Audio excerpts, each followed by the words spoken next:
istaahisheen in laydinku horqoyo because dadka waad ku wiirsataan waad ku digataan gabadha Soomaaliyeed ee la magac baxday Hodan Online ayaa sheegtay inay qaatiyaan iyo dhib ka taagan tahay dumar tan iyo markii uu geeriyooday saygeeda oo uu qaatay allihii lahaa. Hodan waxay sheegtay inay si daba u jecleed ninkeeda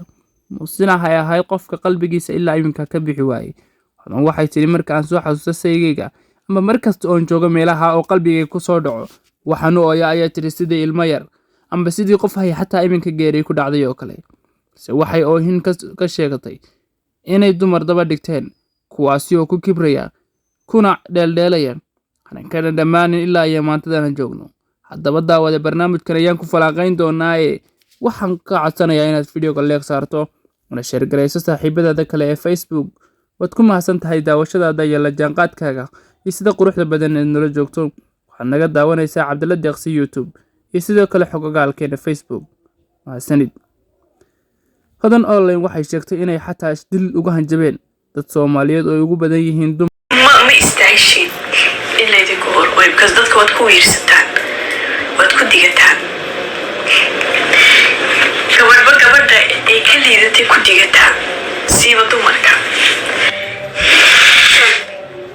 fahanteen wallaahi waa idin ogahay haddaa maanta ay aragtaan anoo rafaadsan duruufaysan iga taalo waxaadaysan oo tii stress ay qaaday depression ay ku dhacay awalba ninka ayaa wax ka dhigayay idin aqaana marka ay aragteen aniga oo ma aragtay weli adag oo taagan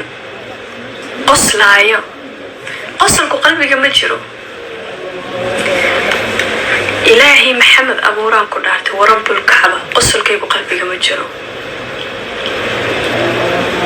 just مربي أنا ومروجيسن ومظلومة مرة والبلي أركو فهمتين حدي عن قامي إن المي عن أقرأ بوسكي هو يبوسكي أبو وقامي إن دحدة حدو وقامي إن إلا بوسك أبو نوبو بوحين كري الليس حتى سيسن أبوه دو أتبين وبري مركي ووينادان يسكنهن ياريت دو أبيهن نولان لحسان من نقتين نول الشيء.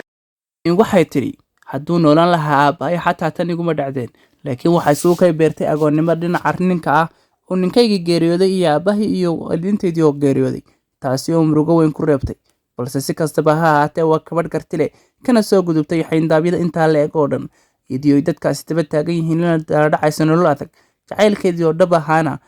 ka geeriyooday oo weeday inkastoo qaatay rabbigii lahaa loona baahan yahay inay samirto qasamna tahay inaad samirto wax kasta oo soo gaadha dunida intaad ku nooshahay balse waxaa jira dad badan oo Soomaaliyeed oo ku niyadjabkaas amba qalbigooda ha dhinaca kale isku bedelo oo ka dhiga maryaha amba qaarkoodna hay ku duloobaan balse Hodan intaas oo dhan midna dhig u jaaqobaysiin waxay noqotay qof kartile lagu daydo oo noqotay qofkii ugu horeysay ee geesinimo muujiya inkastoo ay jiraan dumar badan oo Soomaaliyeed oo iyagna geesinimo muujiyay dumarka Soomaaliyeed lagu yaqaan geesinimada haddaba dhiirigelin walaasheen waad mahadsan tahay.